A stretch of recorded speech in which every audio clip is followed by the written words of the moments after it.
with the midday news.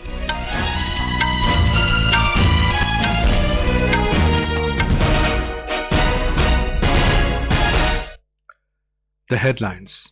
India's first solar observatory mission, Aditya L1, successfully lifts off from Sriharikota Space Centre. President and Prime Minister congratulate ISRO scientists. ED arrests Jet Airways founder Naresh Goel in a bank fraud-linked money laundering case to produce before a special court in Mumbai today. National Commission for Women seeks comprehensive report on a disrobing and video recording incident in Pratapgarh of Rajasthan.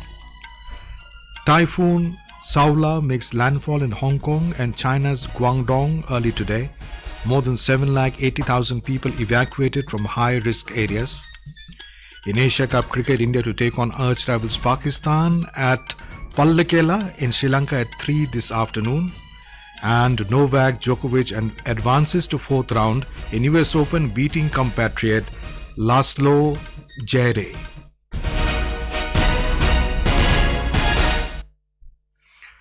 India's journey towards the sun began today as the maiden flight mission took off precisely at 11:50 am at the Satish Dhawan Space Centre, Sriharikota. It took almost 1 hour and 3 minutes for Aditya L1 to begin its 125 days journey to the sun. On the sunny afternoon, the PSLV C-57 rocket carrying Aditya L1 soared into the clear skies with a reverberating sound and with the crowds at ISRO expressing their happiness with whistles and claps. Scientists at the control center shared smiles with each other as the rocket went up to the skies. All the flight parameters were absolutely normal. 51 minutes after the launch, the first signal was received from the shipborne terminal for tracking the second part of the fourth stage. In a period of 4 months, Aditya L1 will reach the Lagrange 1 point. Aditya's L1 mission is to study the solar winds and the sun's atmosphere. Indian space industry witnessed another journey to the sun, which has been undertaken by 4 other space centers in the world. Joy, Akashwani reporting from Sriharikota. President Draupadi Murmu and Prime Minister Narendra Modi today congratulated the scientists and engineers at ISRO for the successful launch of the country's first solar mission, Aditya L1. The President said the launch of Aditya L1 is a landmark achievement that takes India's indigenous space program to a new trajectory.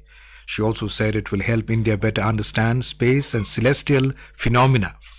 In a social media post, the Prime Minister said India's tireless scientific efforts will continue to develop a better understanding of the universe for the welfare of the entire humanity. Mr. Modi added that after the success of Chandrayaan-3, India continues its space journey. Union Information and Broadcasting Minister Anurag Singh Thakur said this is again an incredible and inspiring Amrit Kal moment for India and space research. Jet Airways founder Naresh Goel has been arrested by the Enforcement Directorate ED in an alleged 538 crore rupee laundering case linked to Canara Bank. He was taken into custody under the Prevention of Money Laundering Act (PMLA) after a long session of questioning at the ED office in Mumbai. Naresh Goel will be produced before a special PMLA court in Mumbai today. Earlier, the ED conducted raids on Goel, his wife Anita, and his associates in July 2020 after CBI registered an FIR against them based on the Canara Bank's complaint. According to the FIR, the bank alleged that it sanctioned credit limits and loans to Jet Airways to the tune of 848.86 crore rupees, out of which 538.62 crore rupees is outstanding. The National Commission for Women (NCW) has condemned the harrowing incident in Pratapgarh of Rajasthan after a woman was allegedly molested, stripped and recorded on video. NCW Chief Rekha Sharma has asked the Director General of Police of the state to promptly arrest the culprits and invoke necessary Indian Penal Code provisions. The Commission has also demanded a comprehensive report on the matter within 5 days. Police have arrested 7 accused in the case of stripping and torturing a pregnant tribal woman in the Dharyawad police station area of Pratapgarh district in Rajasthan. 4 people have been detained. The police have constituted a special investigation team, SIT, in this matter. Senior police officers have reached the district after the incident. State Director General of Police Umesh Mishra said that the incident probably took place on the 31st of August. He said that the in-laws of the victim have done this heinous act. Chief Minister Ashok Gehlot said that such crimes have no place in a civilized society. He said that the accused will be prosecuted in the fast-track court and punished. The opposition BJP has criticized the state government over the matter. Former Chief Minister Vasundhara Raje said that this incident has brought shame to Rajasthan. She appealed to the people not to share the viral video.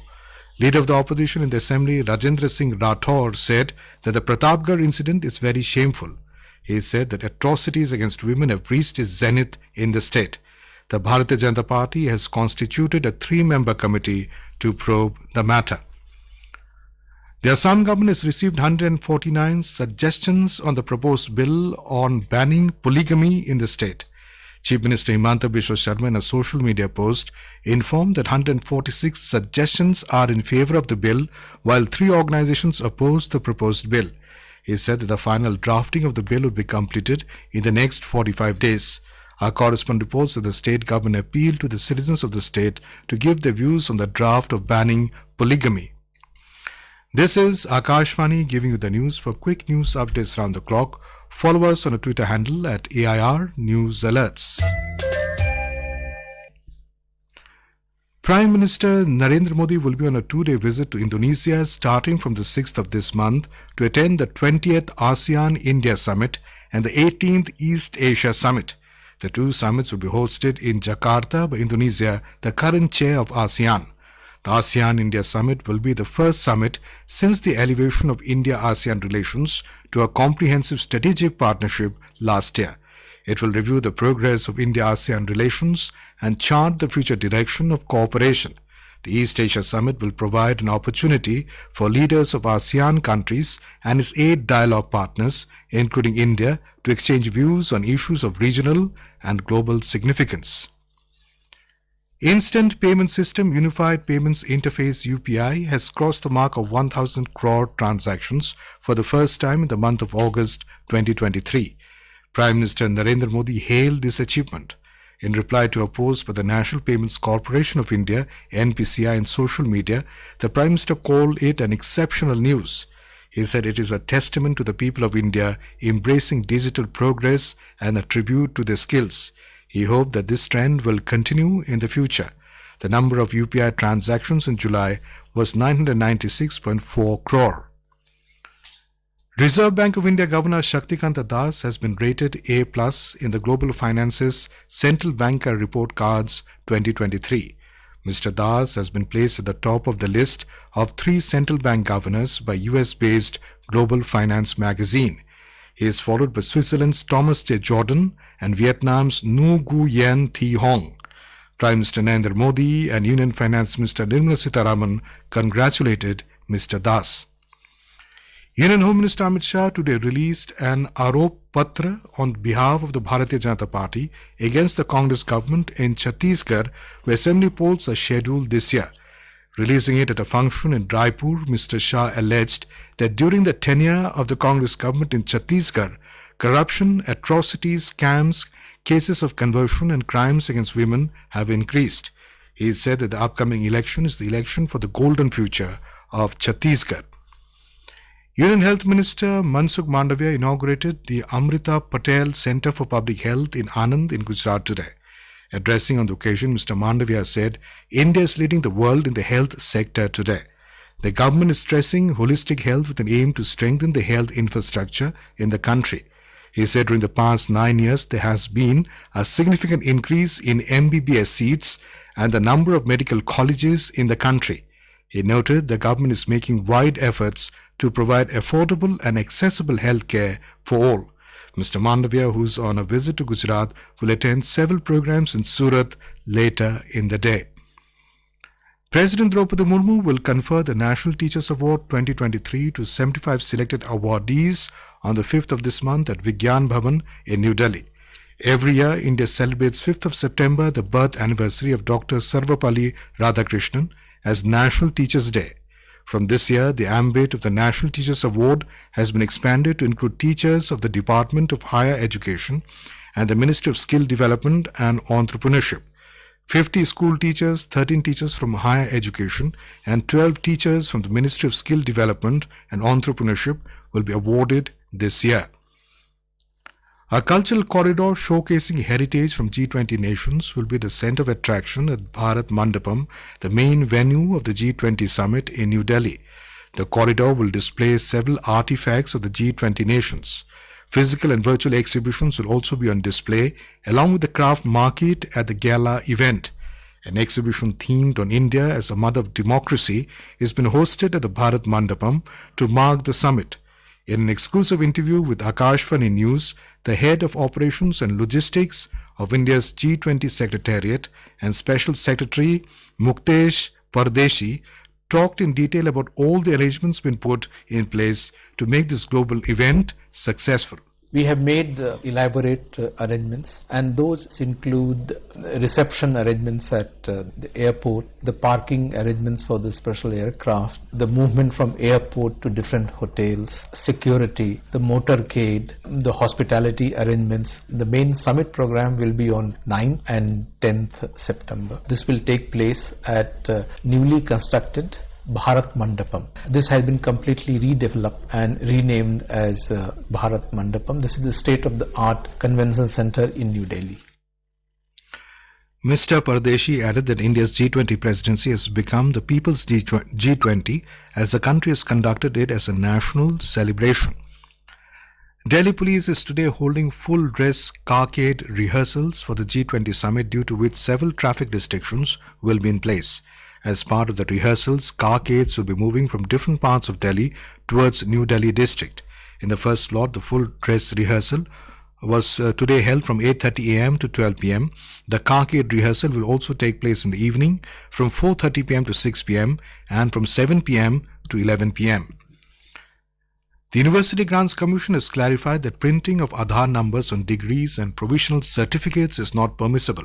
The clarification came in the wake of media reports that state governments are considering printing full Aadhaar numbers on provisional certificates and degrees issued to students by the universities.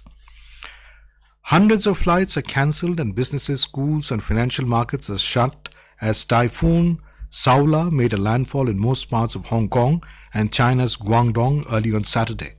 The weather agency has issued a warning of serious flooding. It said the water level may reach a historic record. More than 780,000 people were evacuated from high-risk areas in Guangdong. In Asia Cup cricket, India will clash with arch rivals Pakistan in a Group A match at Pallikela in Sri Lanka today. The match is scheduled to begin at 3 pm Indian Standard Time. The arch rivals last played a one-day international in 2019 World Cup when India had thumped Pakistan by 89 runs. India will be relying on its batting prowess at the top, while Rohit Sharma, Shubman Gill and Virat Kohli been in sublime form. At the same time, the return of Jasprit Bumrah has been seen to add bite to the Indian bowling attack.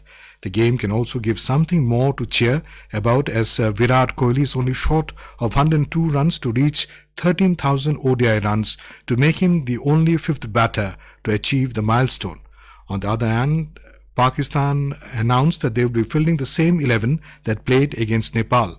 The side's pace attack will be led by Shaheen Shah Afridi, Harish Rauf and Naseem Shah. In US Open tennis, three-time winner Novak Djokovic has survived a massive scare to keep his quest for history alive at the tournament as he registered a hard-fought win against compatriot Laslo Djere. The three-time US Open champion was forced to come from 2 sets to love down against his fellow Serb and achieved a 4-6, 4-6, 6-1, 6-1, 6-3 victory in an absorbing battle inside Arthur Ashe Stadium. With this win, Djokovic entered the 4th round of the tournament. And now, before we end the bulletin, the headlines once again. India's first solar observatory mission Aditya L1 successfully lifts off from Sriharikota Space Center. President and Prime Minister congratulate ISRO scientists. ED arrests Jet Airways founder Naresh Goyal in a bank fraud-linked money laundering case to produce before a special court in Mumbai today. National Commission for Women seeks comprehensive report on disrobing and video recording incident in Pratapgarh of Rajasthan.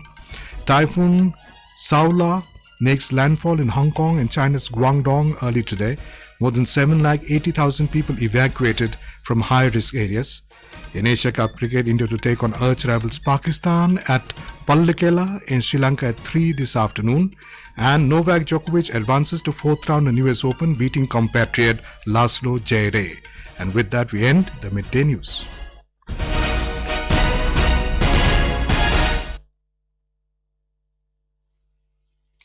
नमस्कार.